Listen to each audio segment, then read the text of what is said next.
साहित्य: 7-8 लसूणच्या पाकळ्या, 5-6 हिरव्या मिरच्या, थोडी कोथिंबीर आणि आल्याचे तुकडे.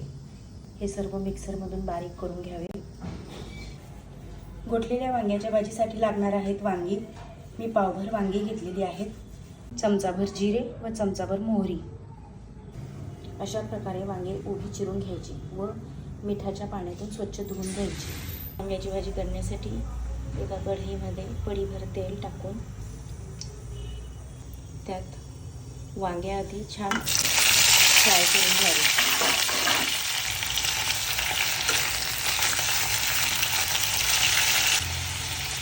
2 मिनिटं झाकून ठेवायचे.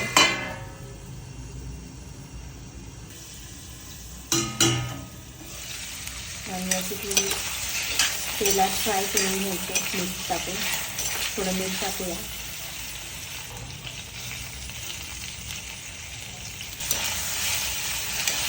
आता वांगी थोडी साईडला करून यातच आपण जो मसाला तयार केला होता,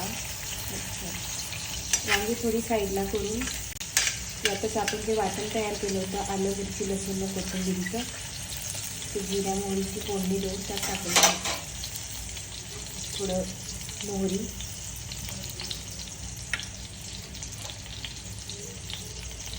अर्धा चमचा जिरं,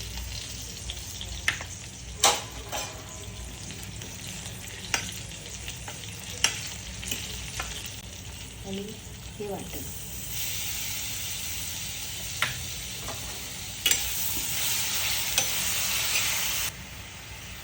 थोडी हळद आणि आता हे चांगलं फ्राय करून घ्यायचं.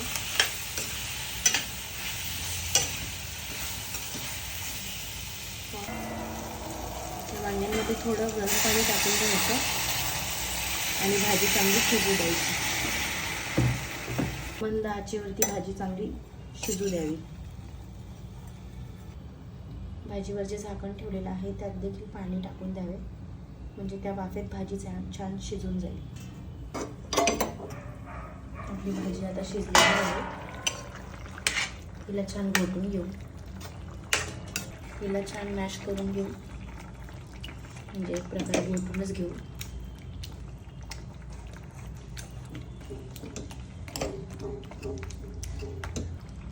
भाजी छान घट्ट येण्यासाठी तुम्ही यात वरण टाकू शकता.